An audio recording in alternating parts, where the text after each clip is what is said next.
जय हिंद दोस्तों। कैसे हैं आप लोग। तो आज हम बात करने वाले हैं एक साउथ इंडियन हॉरर मूवी के बारे में। और इस फिल्म की कहानी काफ़ी अच्छी है जो कि आपको बेहद पसंद आएगी। तो आप इस वीडियो को अंत तक ज़रूर देखिएगा। मूवी के स्टार्टिंग में हमें पुराने टाइम की एक घटना के बारे में बताया जाता है, जहां लोगों के पास बहुत ज़्यादा धन हुआ करता था और उस धन को चुराने के लिए बहुत सारे चोर आया करते थे और उन्हें लूट के चले जाते थे। इसीलिए उन लोगों को समझ में नहीं आता था कि आखिर वो अपने धन को बचाएं कैसे, क्योंकि उस टाइम बैंक लॉकर्स नहीं थे। इसलिए वो लोग जमीन खोद के अपना जो भी सोना था वो उसके अंदर छुपा देते थे, ताकि चोरों को उसके बारे में पता ना चल सके। लेकिन चोर बहुत ही ज्यादा शातिर थे, जिन्हें सोने की गंध आ जाती थी और वो सोने को चुरा कर वहां से भी ले जाते थे। इससे लोगों को कुछ भी समझ में नहीं आता था कि आखिर वो अपनी संपत्ति रखे तो रखे कहाँ। उन लोगों ने एक तांत्रिक को तैयार किया और तांत्रिक की मदद से उन लोगों ने अपने सारे धन को पिशाच बंधन कर दिया था, जिसकी वजह से उनके धन की रक्षा पिशाचिनी करती थी और चोर जितना भी चाहे उस धन को नहीं चुरा सकते थे, क्योंकि पिशाचिनी उस धन की रक्षा करने लगी थी। और इन लोगों को जब भी पैसा चाहिए था तो पिशाचिनी उन्हें दे देती थी, लेकिन वो बदले में उनसे कुछ ना कुछ मांग लेती थी और वो जो मांगती थी इन्हें देना पड़ता था। अब तांत्रिक पिशाचिनी बंधन करके उस सोने को एक सेफ जगह पर रख देते हैं, ताकि वो पिशाचिनी के पास ही सेफ रहे।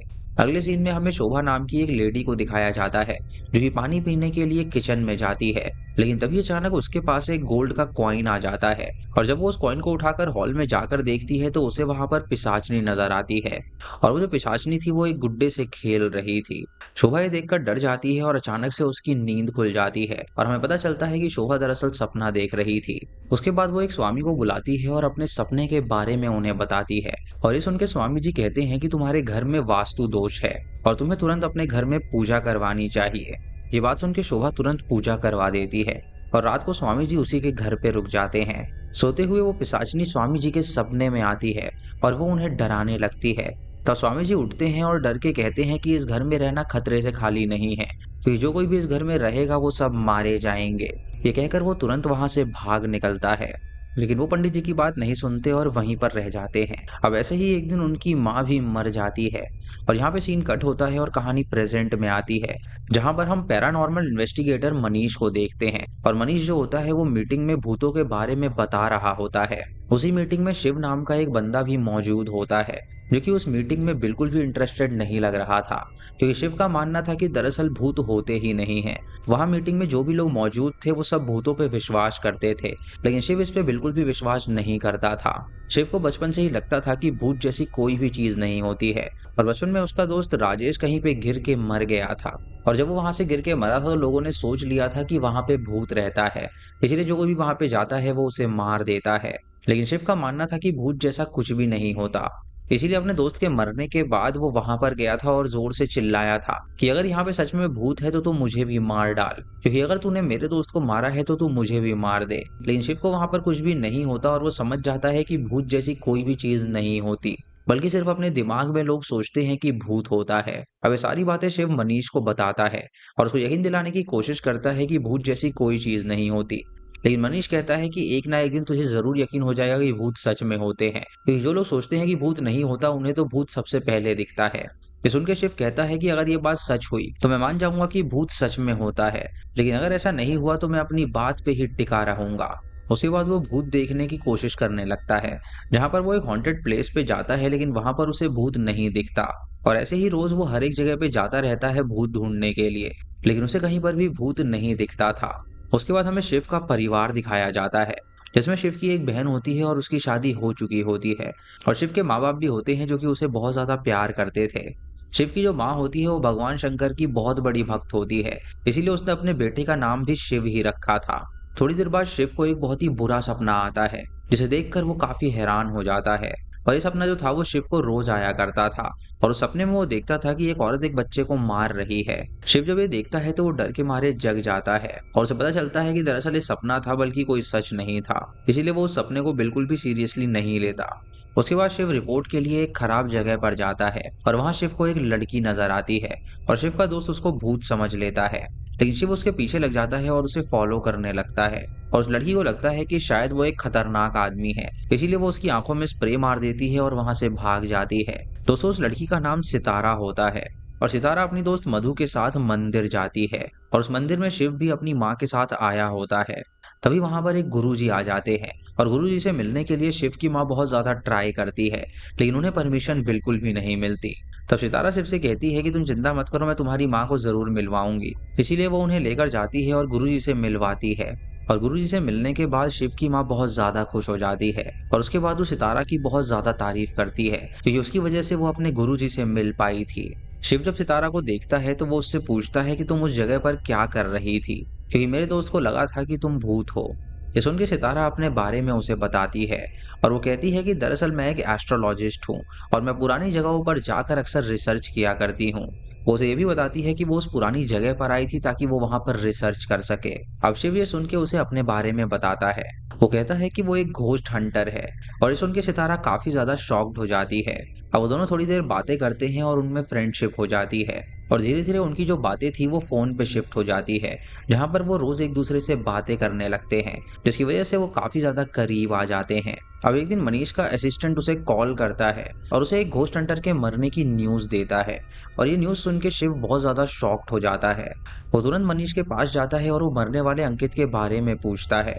उन्हें बताता है कि अंकित सोने के कलश खोदने वाले तांत्रिक के साथ मिलकर एक गांव में गया था और उस गांव में जब वो सोने का कलश खोल रहे थे तो उसकी मौत हो गई। उसकी रिपोर्ट्स भी एकदम तगड़ी थी लेकिन अंकित वहां पे मारा गया। शिव जब ये सुनता है तो वो सोचता है कि क्यों ना वो भी उस गांव में जाए वो सोने के कलश ढूंढने के लिए, जहाँ पे जाके उसे पता भी चल जाएगा कि भूत सच में होते हैं या नहीं। शिव की गर्लफ्रेंड उसे बोलती है कि उसे वहां पर नहीं जाना चाहिए, लेकिन वो उसकी नहीं सुनता और वो मनीष के असिस्टेंट को लेकर तुरंत वहां पे जाने के लिए निकल जाता है। जब वहां पे पहुंचता है तो वहां कुछ तांत्रिक सोना निकालने के लिए कुछ कर रहे होते हैं और पूजा करने के बाद वो शिव की नर बलि देना चाहते हैं, लेकिन शिव को ये बात बिल्कुल भी पता नहीं थी क्योंकि दरअसल शिव तो वहां पर सिर्फ भूत को देखने के लिए आया था ताकि वो जान सके कि भूत सच में होते हैं या नहीं। शिव वहां पर घोस्ट डिटेक्टर भी लेकर आया था और जब वो उसे ऑन करता है तो उसे कुछ बहुत ही अजीब सी फ्रीक्वेंसीज आती हैं। इधर हम सितारा को देखते हैं जो कि शिव की कुंडली लेकर गुरुजी के पास जाती है और गुरुजी जब उसकी कुंडली देखते हैं तो वो कहते हैं कि शिव की कुंडली में कुछ भी अच्छा नहीं है क्योंकि शिव जो है वो हर कदम मौत के करीब जा रहा है। ये सुनकर सितारा काफी ज्यादा डर जाती है और वो तुरंत शिव के घर जाती है। इधर शिव की माँ जब गैस ऑन करने के लिए जाती है तो अचानक से सिलेंडर में गैस कम होने की वजह से एक छोटा सा ब्लास्ट हो जाता है। इससे हम जान पाते हैं कि शिव की वजह से उसके परिवार को खतरा आन पड़ा है। इधर शिव ब्लैक मैजिक देख रहा होता है और उसका जो डिवाइस होता है वो पॉजिटिव सिग्नल्स दे रहा था, लेकिन शिव उसे बिल्कुल भी नोटिस नहीं करता। तभी अचानक उसके पास में एक ब्लास्ट होता है और तब शिव को किसी का कॉल आता है और वो बताता है कि तेरी माँ की तबीयत बहुत ज्यादा खराब है तो तुझे यहाँ पर जल्दी आना पड़ेगा। ये सुन के शिव हैरान हो जाता है और वो तुरंत अपने घर पहुंच जाता है अपनी माँ को देखने के लिए और घर पहुंचने के बाद वो देखता है कि सितारा भी वहां पर मौजूद है। सितारा शिव से बात करती है और उससे पूछती है कि तुम कहाँ से आ रहे हो, तो शिव उससे कहता है कि वो अपने ऑफिस से डायरेक्ट घर आया है। सितारा उसकी बात नहीं मानती क्योंकि वो जानती थी कि वो ट्रेजर ढूंढने के लिए गया था। वो कहती है कि तुम्हें दोबारा वहां पर बिल्कुल भी नहीं जाना है क्योंकि गुरुजी ने कहा है कि तुम्हारी जान को खतरा है। तभी शिव का दोस्त उसे एक वीडियो फॉरवर्ड करता है और उस वीडियो में वो जो तांत्रिक होते हैं जो कि कलश को ढूंढ रहे थे वो सभी एक एक करके मरते हुए दिखते हैं। शिव जब ये देखता है तो वो बहुत ज्यादा हैरान हो जाता है और ऐसे ही घर में शिव के पापा को शिव के बारे में सब पता चल जाता है। यानी कि वो बिल्कुल भी नहीं जानते थे कि वो घोस्ट हंटिंग करता है, लेकिन जब उन्हें पता चलता है तो वो हैरान हो जाते हैं। इस बात से उन्हें बहुत ज्यादा गुस्सा आने लगता है। तभी घर में शिव को एक फैमिली फोटो नजर आती है और उस फोटो के अंदर एक छोटा सा बच्चा भी होता है और उस बच्चे के माँ बाप भी वहां पर होते हैं। जब वो उनकी शक्ल देखता है तो उसे पता चलता है कि दरअसल वही औरत उसके सपने में आती है और सोचने लगता है कि आखिर इन लोगों से उसका क्या संबंध है। वो अपने माता पिता से पूछता है कि आखिर ये फोटो उनके घर में क्यों है और फोटो वाले बच्चे को उसके माँ बाप क्यों मारना चाहते थे। अब शिव का जो पिता होता है ये सुन के वो हैरान हो जाता है और वो उसे अब सारी सच्चाई बताता है। वो कहता है कि दरअसल उस फोटो में जो मियाँ बीबी हैं वो शिव के असली माता पिता हैं। उसके बाद हमें फ्लैशबैक दिखाया जाता है जहाँ शिव की माँ का नाम देवी होता है और उसके पिता का नाम वासु होता है और उनकी शादी के 8 साल हो जाते हैं लेकिन उन्हें कोई भी संतान नहीं हुई थी। तब वो भगवान की पूजा करते हैं और उनसे मन्नत मांगते हैं, जिसकी वजह से देवी जो होती है वो प्रेग्नेंट हो जाती है और 8 साल बाद उनको बच्चा होने वाला था। इस खुशी में वो बहुत ही ज्यादा खुश थे।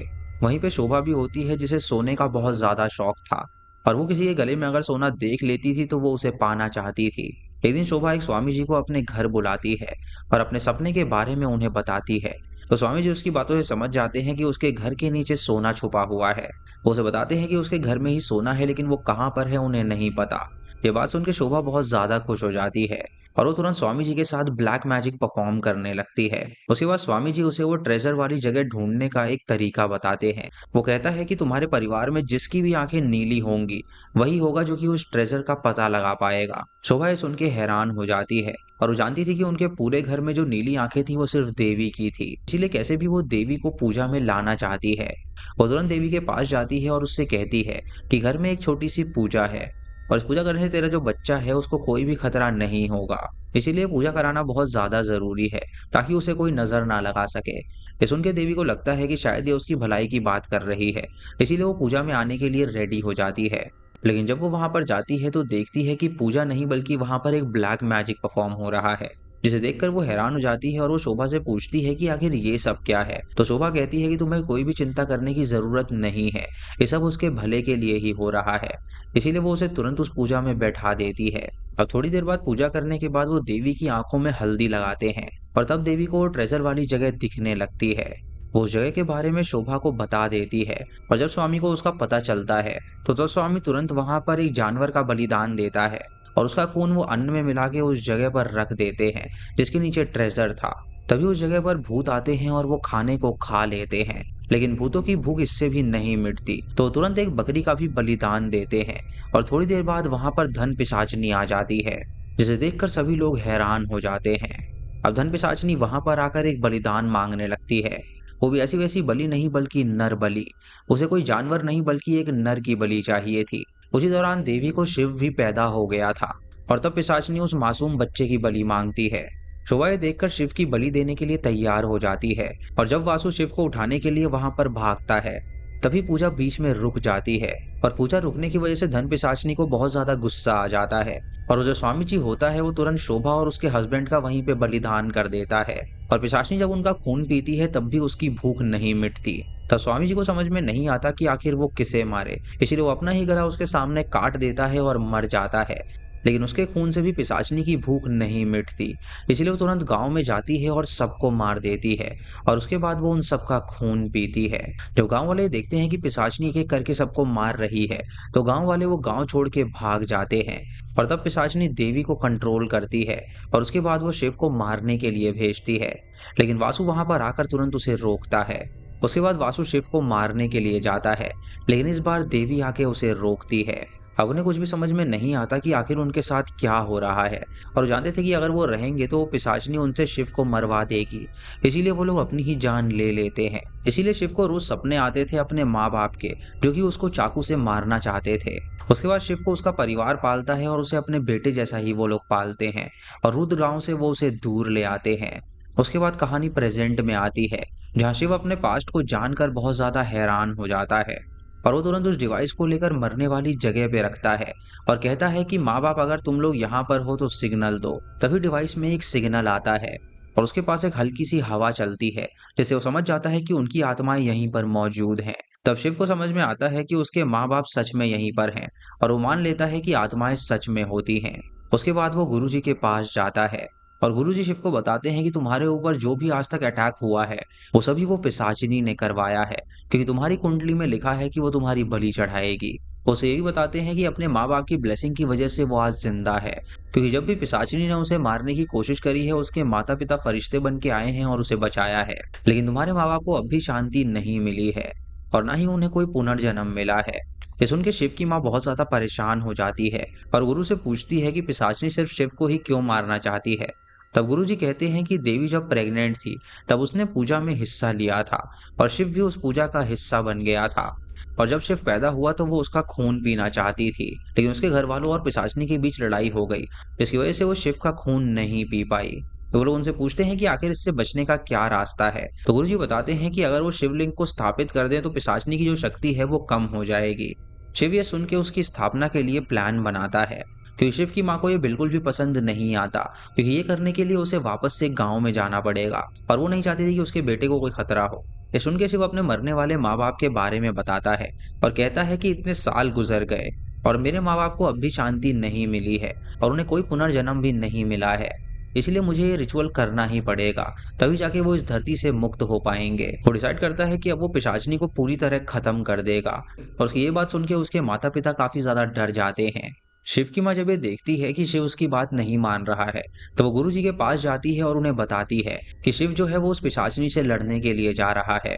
तो गुरुजी उससे कहते हैं कि तुम्हें डरने की कोई भी जरूरत नहीं है, तुम्हें भगवान शिव की पूजा करनी है और भगवान शिव उसकी मदद जरूर करेंगे। अब गुरुजी की ये बात सुन के शिव की माँ उसे परमिशन दे देती है वहां पर जाने का। अभी सुन के शिव तुरंत पिशाचिनी को कंट्रोल करने के लिए रिसर्च करने लगता है और उसे गूगल पे ये बात पता चलती है कि अस्त्रलिंग को स्थापित करने से नेगेटिव एनर्जी से लड़ा जा सकता है। इसीलिए वो मनीष के साथ सब कुछ सेटअप करता है और उसके तैयारी किए हुए डिवाइसेस को लेकर वो पिशाचनी का इंतजार करने लगता है, क्योंकि अगर वहां पे पिशाचनी होगी तो वो डिवाइस उन्हें सिग्नल जरूर देगा। घर के बाहर गुरुजी शिव के भले के लिए पूजा कर रहे होते हैं और घर में शिव अस्त्रलिंग स्थापित करता है। तभी पिशाचनी वहां पर आती है और वो शिव को रोकने की कोशिश करने लगती है, लेकिन शिव के पास ज्यादा शक्ति नहीं होती, इसीलिए पिशाचनी उसे बहुत ही बुरी तरह हराती है। तभी उसके माँ बाप की आत्मा वहां पर आती है और वो शिव की मदद करने की कोशिश करते हैं, लेकिन पिशाचनी शिव को नहीं छोड़ती और वो उसे टॉर्चर करने लगती है। उसके बाद शिव कैसे भी अस्त्रलिंग को स्थापित करता है और उसके बाद वो फिर से पिशाचनी से लड़ने लगता है। इस बार पिशाचनी शिव जैसा ही एक इंसान क्रिएट करती है और शिव की उससे लड़ाई होने लगती है और शिव खुद को ही मार लेता है। फिर पिशाचनी शिव का रक्त पीने के लिए तैयार हो जाती है और तब शिव की आत्मा देवताओं के पास पहुंच जाती है और शिव जी को देखकर वो उनके सामने नृत्य करने लगता है और शिव जी उससे बहुत ही ज्यादा खुश होते हैं। इसीलिए वो शिव की आत्मा को वापस धरती लोक पे भेज देते हैं, जिससे कि शिव की बॉडी में फिर से उसकी आत्मा आ जाती है और वो फिर से पिशाचनी से लड़ने लगता है। अस्त्रलिंग पूरा स्थापित होने की वजह से पिशाचनी की शक्तियां कम हो जाती हैं और तब शिव उसके पास रखे हुए त्रिशूल से पिशाचनी को वहां से भगा देता है, जिससे कि वो वहां से तुरंत चली जाती है। उसके बाद शिव जी गुरु से मिलता है, जहां पर उसे पता चलता है कि शायद उसके माता पिता को अब शांति मिल चुकी है, इसीलिए वो बहुत ज्यादा खुश हो जाता है। अब नेक्स्ट सीन में हमें एक आदमी दिखाया जाता है जो कि एक बंदे की वहां पर बलि चढ़ा देता है और वो धन पिशाचनी को खुश करने की कोशिश करता है ताकि वो उस खजाने का पता लगा पाए और धन पिशाचनी से वो खजाना ले सके। लेकिन धन पिशाचनी जब वहां पर आती है तो वो उस आदमी को जान से मार डालती है और इसी के साथ ये मूवी यहीं पर खत्म हो जाती है। तो दोस्तों ये थी मूवी जटाधारा की कहानी। आपको इसी कहानी कैसी लगी हमें कमेंट सेक्शन में जरूर बताइएगा। चैनल पे नए हैं तो इसे सब्सक्राइब करें और बेल आइकॉन दबाएं नोटिफिकेशंस के लिए। और दोस्तों वीडियो को लाइक और शेयर करना बिल्कुल मत भूलिएगा। तो मैं मिलता हूँ आपको अगली वीडियो में, तब तक के लिए जय हिंद।